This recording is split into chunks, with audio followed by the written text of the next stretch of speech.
Hostage, a Todd Mills mystery, book 3 in the series. Author R.D. Zimmerman, publisher Scribble Pub. Narrator Eric Aust. Chapter 32. It wasn't clear to Todd who won in the end, the station manager, the FBI, or maybe even him. At first, Cochran, the FBI guy, proposed that they skip the beginning of the videotape, including Clarendon's cold remarks, and just air part of Tina's story, then cut off before the struggle broke out. Todd flatly refused. "That's bullshit," Todd insisted to the 8 people gathering in the conference room. "This morning I was worrying about sanitizing this goddamn story, but that's taking it and dipping it in 100% bleach. In fact, I don't think you should edit this thing at all. I think we have to let the tape speak for itself. But if that's what you want to do, if you want to cut it way down, then I'm out of here. You're going to have to use the tape I gave to the FBI because I'm going to take my copy and sell it to some other station." "Come on, Todd, calm down," pleaded Craig, who looked stressed for the first time Todd could remember. "You're just tired." "No shit. I'm tired, but you can't cut out what Clarendon says." Knowing how to play their game, he added, "I'll tell you one thing. Nothing is going to make a bunch of AIDS activists more pissed off than if you cut out what the most homophobic politician in the country has to say, especially because it shows him to be a real ass. And if you piss them off, who knows what they'll do? Either kill Clarendon outright or possibly attack someone else, which is a very real possibility after all. They're dying, all 3 of them. They have nothing to lose." A lot of heads went up and down with that, including that of Dr. Ogden, the chief negotiator, who said, "He has a very valid point." "Of course I do," replied Todd. So in the end, nothing was cut from the beginning, and the end was only slightly trimmed. "We have to stop it there," insisted Harlan Benson, the station manager, a trim man with a shock of silver hair. "We simply can't show anything that graphic, particularly not at 9 o'clock in the morning. If those terrorists have a problem with that, then we'll deal with it later on." Todd was then informed that Channel 10's morning anchor, Tom Rivers, would introduce Todd, who in turn would intro the tape. It was quite possible, the station manager also said, that CNN or Dan Rather would want to do a live interview with Todd as well. So Todd should be prepared for that. After all, as far as the media, both local and national, were concerned, this was the only story. "Absolutely," replied Todd, dreading the idea of having to play the talking head on this one. The meeting was soon adjourned, and a few minutes before 9, Todd found himself in Studio A. Seated at one end of the large news desk, the coverage of the abduction of Congressman Clarendon had been almost nonstop, and all morning promos had been running, claiming that WLAK was about to air a major development. Todd's interview last night with Dan Rather, so widely watched across the country, would pale in comparison to the viewership he would have this morning. Without a doubt, it would be repeated on CNN headline news throughout the day.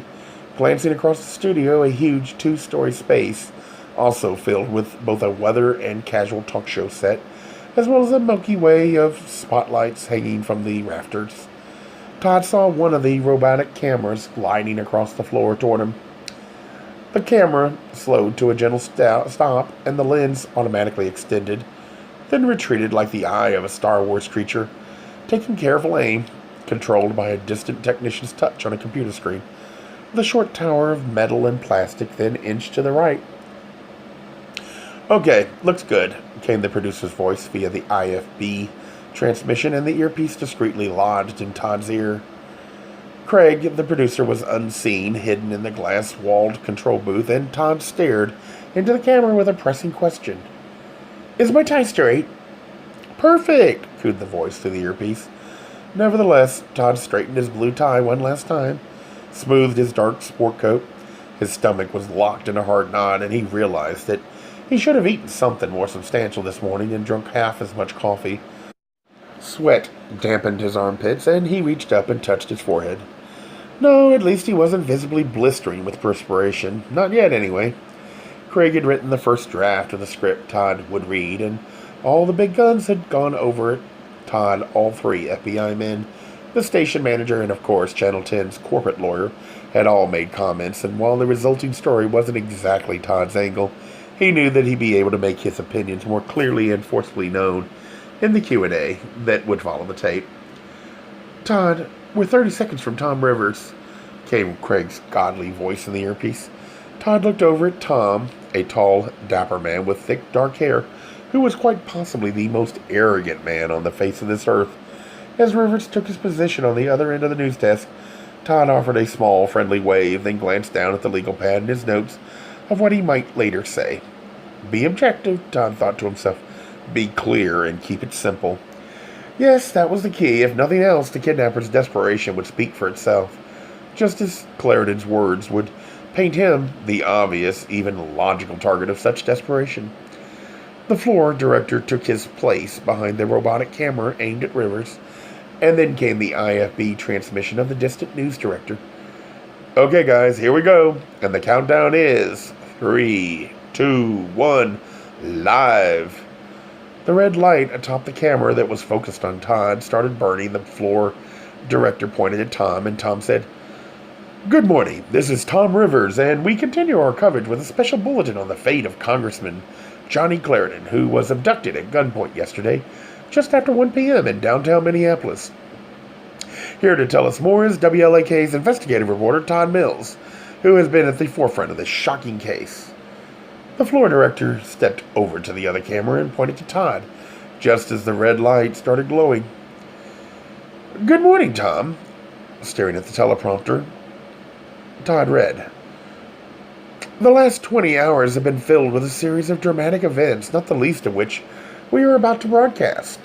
Following the script, Todd recapped the entire story, describing the scene at the restaurant, how the president had ordered the attorney general to handle the matter with the utmost urgency, and then he had discovered a videotape of Clarendon.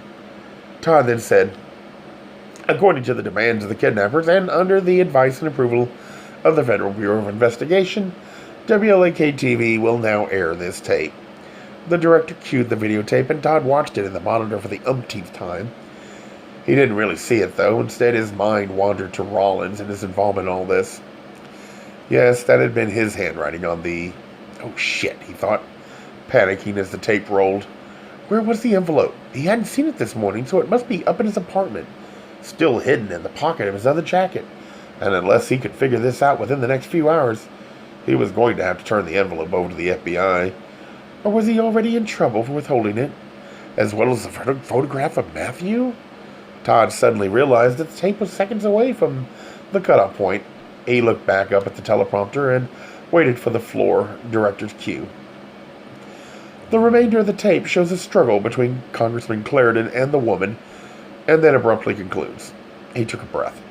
Beyond that, the authorities have learned nothing and have heard nothing further from Clarendon's abductors. By airing this tape, WLAK-TV has met the demands of the abductors, and WLAK-TV management would like our viewers to know that we will keep you up to the minute on this still breaking story.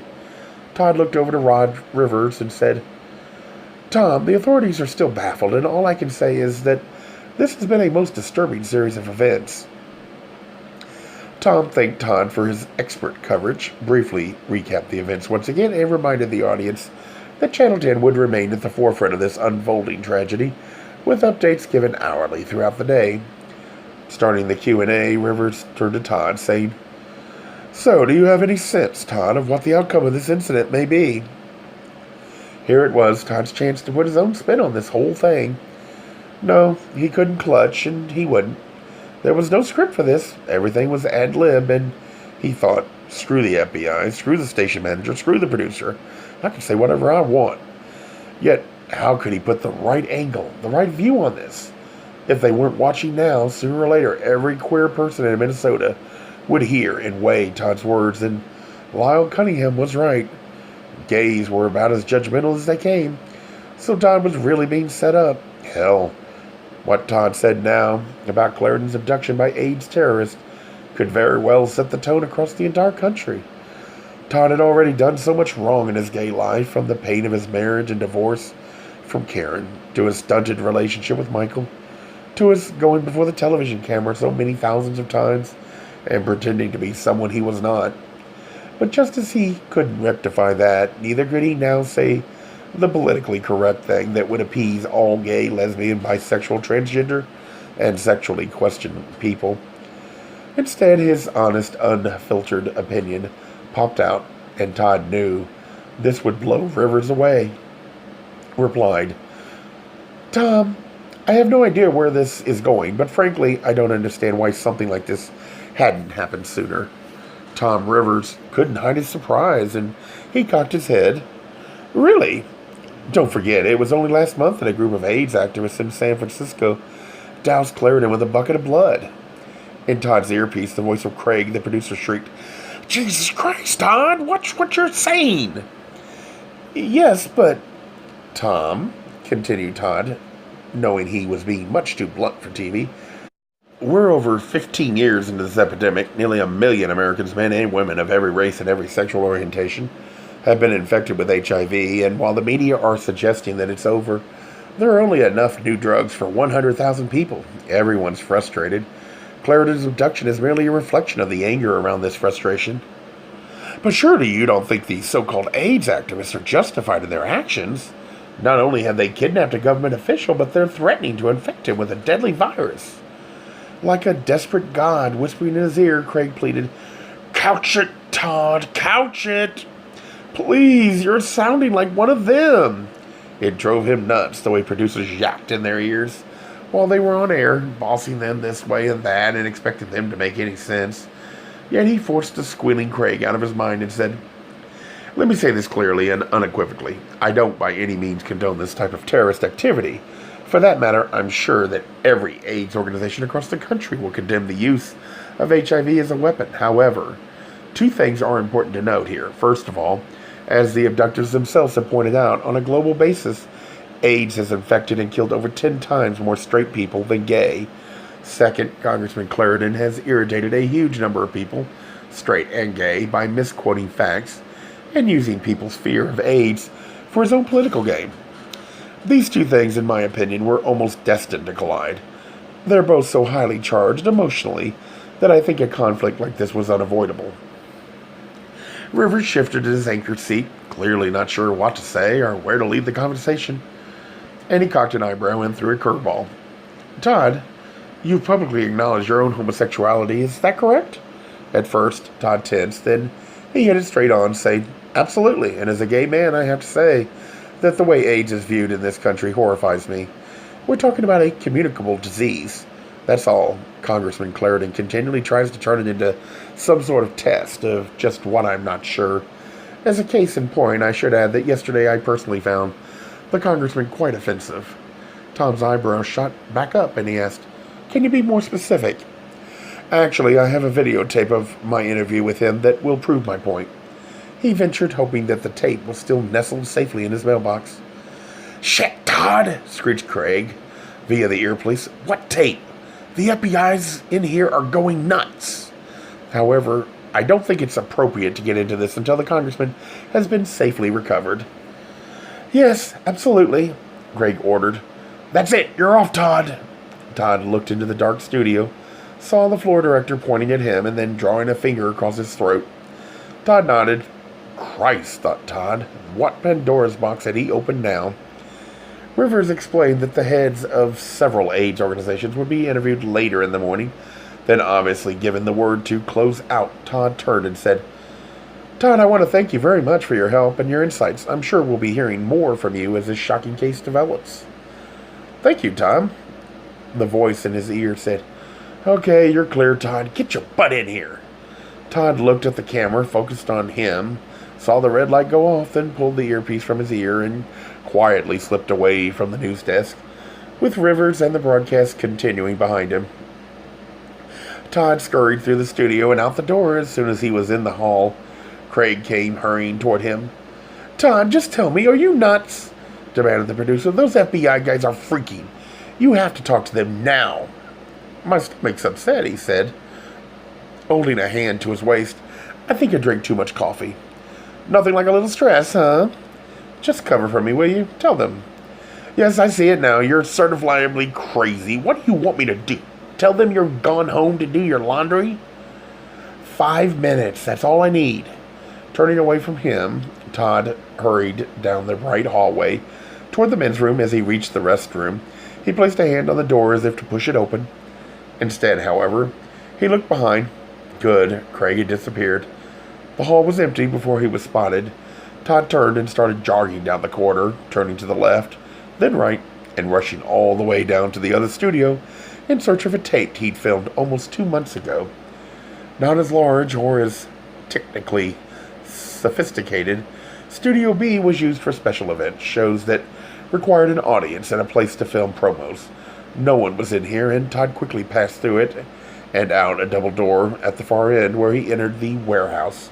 Proceeding past standing lights, reels of electrical cords, and a variety of other equipment, Todd reached a small repair room built on one side of the large area inside a single technician set working on a camera that was lying in pieces on a table like an autopsy body.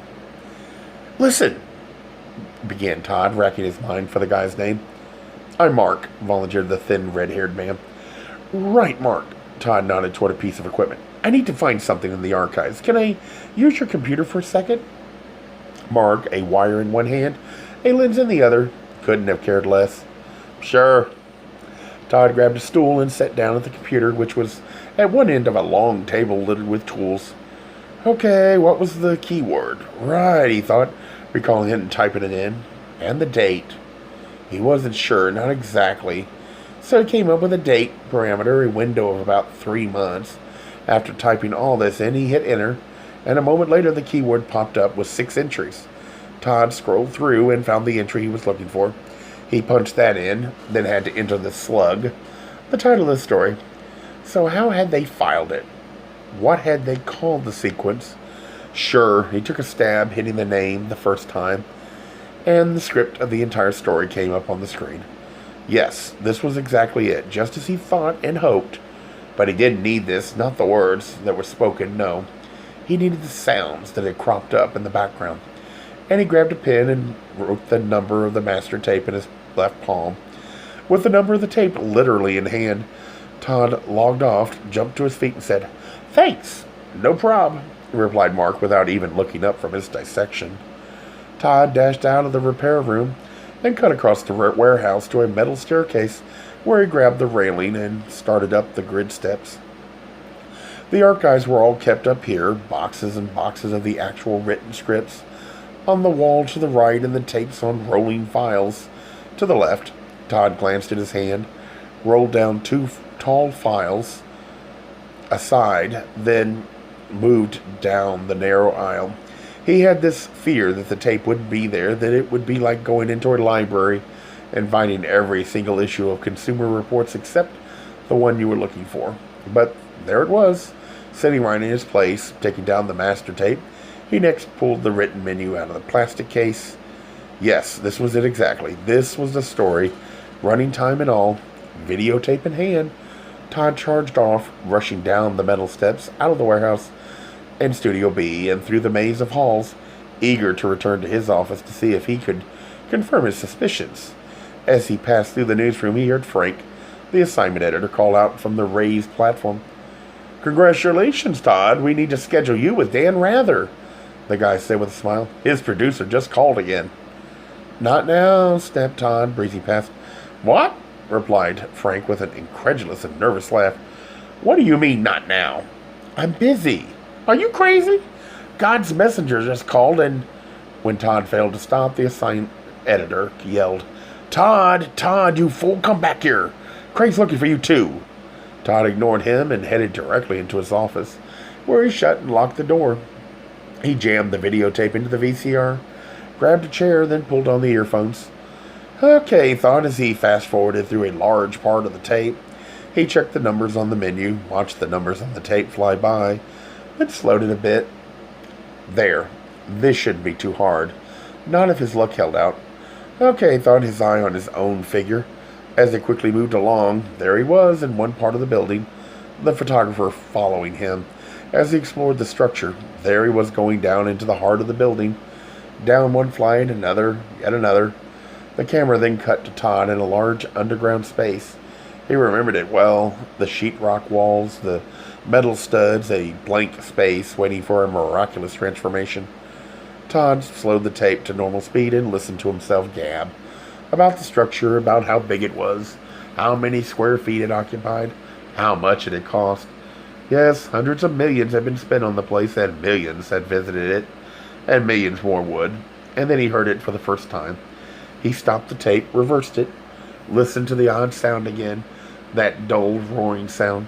No, not the roar of an engine, but the deep hum of rubber wheels. It wouldn't be on here a second time. He knew, because the tape wouldn't roll that long. But when he had been standing in that huge space where they were supposed to build the exhibit about the Earth's core, Todd distinctly remembered the tour guide pointing that out. Yes, exactly every 3 minutes and 13 seconds, like clockwork, that was the sound of the roller coaster rattling the posts and beams, some 3 floors above, so regular in its passage because the damn thing was completely computerized.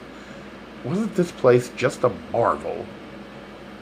Everything the transplanted Yugoslav guide had said with a big, beaming Midwestern smile was computerized in this wondrous place. The trash hauling system, the ventilation, the security cameras, the lights, and even the roller coaster. Oh, shit, thought Todd. He'd been right. They were holding Congressman Johnny Clarendon in the sub-basement of the mega mall. Okay, even though it sounds horribly pedestrian, I want to confess before I die, before I do myself in. I want someone to know the truth. I can't help it, but before I leave this wretched life, I have this urge to blurt it out. I killed Kurt. Why do you think that is? Unfortunately, that makes me seem not very special, for it throws me in the generic sinner's pot. Forgive me, Father, for I have fucked up. Maybe I'm afraid of what lies beyond, and I just want a little extra insurance before I kick the bucket. You know, like maybe the big guy will let little old horrible me into heaven if I beg forgiveness. On the other hand, maybe it's the only polite thing to do. There aren't many mysteries in the world one can actually solve, and just think how much I could simplify, how much confusion I could clarify by telling someone what I've done. I mean, just imagine how much time and energy and money have been wasted trying to figure out who really killed JFK. It's an entire fucking industry. A stupid one at that, if you ask me. And it could all come to a dramatic end if the real killer would only stand up and say, I done it. Wait, no. I think I got it. I think I know why I feel such an overwhelming need to tell someone I poisoned Kurt. I ache, and I'm tired, and all I want is to get out of this life, this body, this world. Right, that's it. A sin is like ballast, and unless I tell someone, I'm afraid I'll be stuck here forever. I'm afraid I'll never be able to float away. Okay, so as soon as I tell someone, I'm out of here. A Gay Mysteries audiobooks. I think it is easy to hate a label, but a face humanizes the word. So this effort is twofold. To offer comfort to those like myself that your world didn't end because you don't fit into the view of acceptable society on both sides. And in hopes of helping those with family that are LGBTQ, that it doesn't mean we are aliens from the child they once knew. Reassure them so they can maybe be supportive at the same time, being true to their values.